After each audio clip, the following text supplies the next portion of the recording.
kind of creepy. Like, this guy's having the exact same dream. Like, that's just kind of tripped me out, to be honest.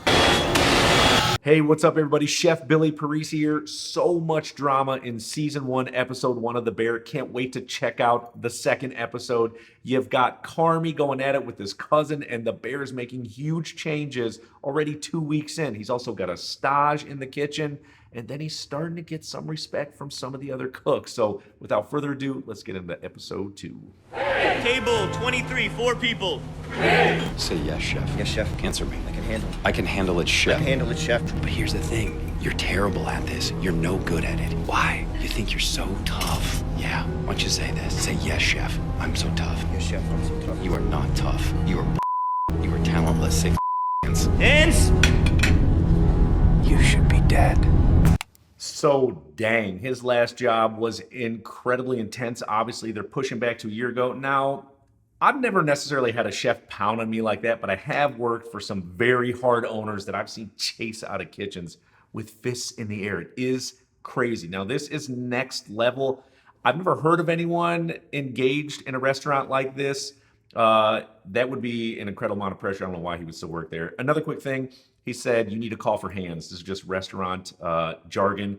When you're done with a plate and you're presenting it, you yell for hands, and so a server can come, grab that plate, and then take it out and serve it up. So when he says hands, that's all that means.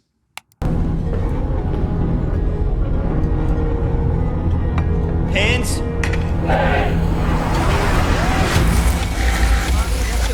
Sandwich. Give that to the homeless guy.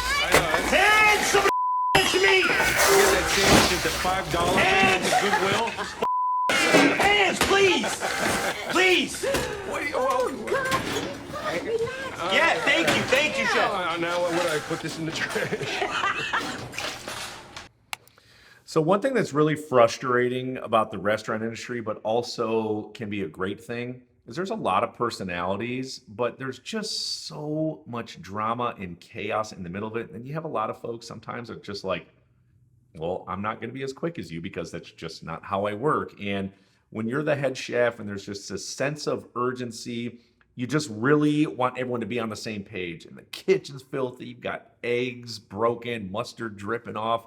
Like, it's funky and it gets bothersome and it can wear on you over time. And you already see the stress the Bear's having. Why? All he's Why? doing is selling Why? sandwiches.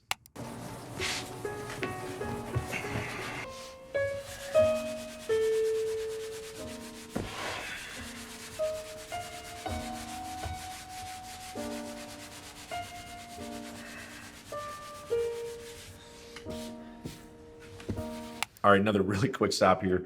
You can tell the Bear is he just geared differently. Like, they've already cleaned up the kitchen and they're gone. He went back in there and he's just going to town. I remember I worked for a chef. We used to call him Mr. White Glove. Like, he would go around and throughout the kitchen and like, what's this dirt? Like, we would have to hose down our kitchens because a lot of them were open to the public. So it had to be spotless, but he's in the zone and he wants to make just a simple sandwich shop. Like, how good can we make this?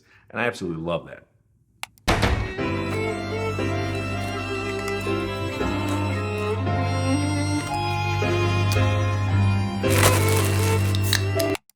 To the T. He got home and he's eating a peanut butter and jelly sandwich. I can't begin to tell you how closely this just hits home. Like, when you're touching, fine dining foods and lobsters and foie gras and fillets and aged beef, believe it or not, you don't want to even eat it at the end of the day. All we wanted to do after our shift was go to Del Taco down the street for some buttermilk ranch tacos. Like, you just kind of want to eat junk and decompress. And I just felt that one. Like, that's 100% accurate. Fire! Table 16, 17, table 23. Order. Why are you so slow? Why are you slow? Take a break, sweetheart. In the restaurant industry, and probably only folks that are in the restaurant industry or other industries, I guess, would relate to this. I've been out of the restaurant industry for over a decade. I still get these repeating dreams. We call them chef mares, okay, not nightmares. I have the same one. tickets keep printing and they keep printing, and I just don't even know where to get started. And I'm yelling at the server, like, stop ringing in food. It's kind of creepy. Like, this guy's having the exact same dream. Like, that's just kind of tripped me out, to be honest. But this happens. And I'm sure any service industry, you have that job, like, you have those crazy nightmares where it's just on repeat. The fact that I still have them over 10 years later is wild. A lot of words. Yeah, but they basically say we're getting killed on labor. We're working from 11 to 9. That's dumb. Is my hair on fire? Not yet, no, but you need help. And we do this. I mean, these savings, 20% of them could cover my yearly salary. That's not even accounting for other people's, you know? All right, quick rant here. The restaurant industry is super hard. It is grueling, mental standpoint, social, physical, emotional, all those things in one job. It's hard to make money. And Sydney put together kind of this proposal of like how to make more money, save on labor, save on this, save on that. It is, I just can't even begin to tell you. I remember when I was in culinary school, they told me if you can make in between 5 and 10 cents on every dollar, you are absolutely killing it. Think about the amount of covers you have to do to actually make money, and as an owner. Like, what's the point of getting in the restaurant industry if you're gonna make 20 grand a year? You assume all the risk, you pay all the bills, you pay all the labor, all the utilities, all the food, all of that is on your shoulders. You're not gonna walk away and make 20 grand. You have to make a living. And the restaurant industry is crazier now than it's even ever been. And it's even more hard to make money as things get more and more expensive. So I'm already feeling his stress, and sorry, ran over. Nancy Chor, Chicago Board of Health. I'm here to inspect the property. Can I see some kind of identification? Interesting. Is it? It's interesting. What's interesting about that? It's an interesting logo on Nancy? the badge. No funny business, Miss Chor. You too. Okay. I don't know why the Bears' cousin's so freaked out by the health inspector. If you just do everything right, like, there's really no issue or shouldn't be an issue of failing. And that's like, it's pretty easy to make sure your ducks are in a row. You're not putting, raw proteins above vegetables or anything like that. Like, just make sure it's clean. Honestly, there's no worries, but he's freaked out about something. He must know something. Beware of little notebooks. Sydney walked in here a couple days ago, and now she just like that. Look around. This ain't no more. Something, like I said earlier, the drama in the restaurant industry is so frustrating. It's so petty so many times. Like, someone came in and everyone's just got their claws out at them. There's nothing, like, very few times that you just welcome, like, oh, we're so happy you're here, even though maybe you're a higher position than I am. Like, maybe they have more experience than you do. Maybe they have a culinary degree. Like, maybe they are due some of that respect. But the pettiness in the restaurant industry, 100% a thing. And, gets under your skin. It's super frustrating. Fortunately, these violations leave me no choice. I award you a C. No! Wait, no. Just wait! And I will. Time out. Yeah, but I'm saying that there's no cock in the house, dude. It's okay. We'll fix it. You want to run this place, How do you know they're not your siblings? How do you know they're not?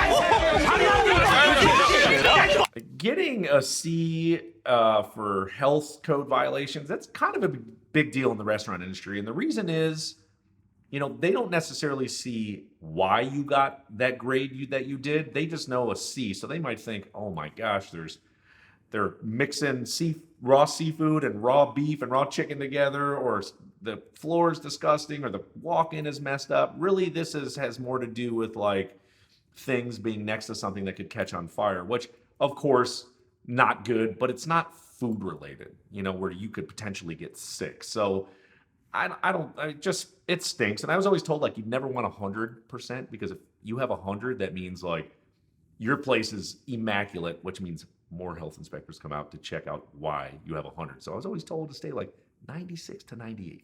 And that's what we always did.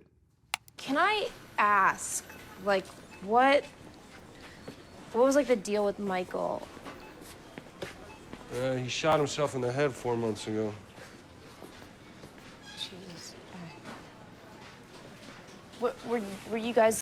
And I know I've said it and I'll say it again, like the stress of the restaurant industry is just so heavy. Even I wasn't close to them or anything like that. There was a chef named Hamaru Cantu in Chicago. He was a sous chef, I think, for Charlie Trotter for a couple of years. He owned a couple restaurants, really into molecular gastronomy, really kind of neat, fun guy. Chatted with him several times. He had a spot right by my house, and he ended up hanging himself. It was real sad. I remember just hearing that his wife and kids, and that's just another level. So the restaurant industry is not for the weak, like hands down. It's legit and it's real hard. And so I definitely feel that when she said that. I didn't know Michael took money from you. Yeah, he took a lot of money from me. Cash infusions for this place. Term loans, which he never paid back. How much? 300 grand.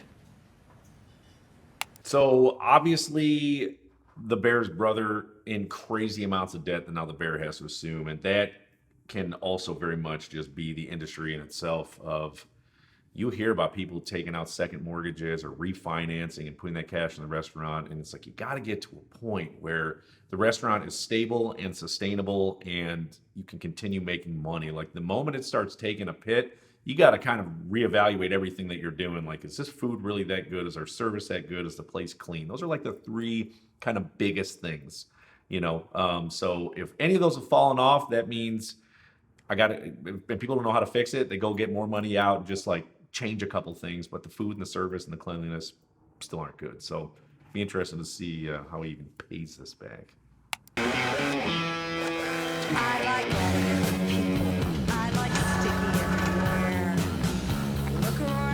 Chef, let's fire 2 chicken peppers, 2 sausage pepper, 2 mortadelle. 2 chicken pepper, 2 sausage pepper, 2 mortadelle, chef. Thank you, chef.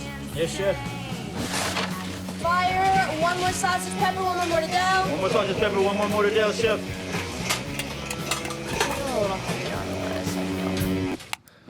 So really common when orders come into the kitchen, they say fire, so that means get it cooking, get it going, and then usually whichever person is running a specific station, they'll read them back the order so that it lets the person know they understand it. And the person that's reading the ticket, we call them like an expediter or an expo. Like, okay, hey, we have 4 steaks on the grill, 2 chicken. So the grill guy would say, hey, okay, 4 steaks heard, and then the saute guy may say, okay, 2 chicken heard. So that's just kind of normal lingo.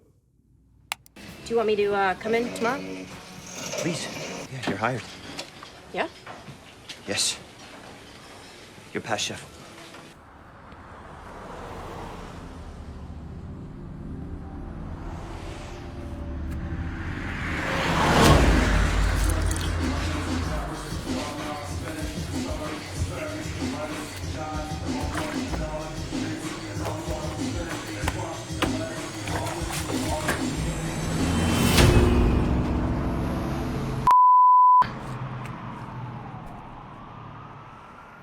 Oh man, it was the Bear who left the cigarettes on the cooktop, and it hit him at the end like, oh my gosh, I'm going to smoke one, and then it's like, it's not there, and it was a total flashback. That was his fault.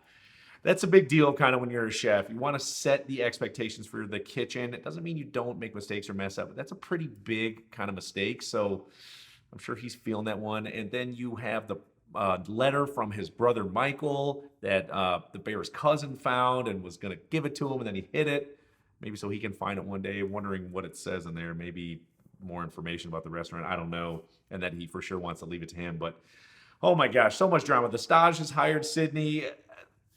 Like, I have no clue where this is going or if this restaurant is going to make it. So I'm really excited just to see. And I hope for every restaurant that they can get up and get going, man. That is just, there's nothing better than running a successful restaurant. I really hope that for them. So if you haven't had a chance, definitely check out my reaction to season 1 episode of The Bear. It's awesome. See you soon.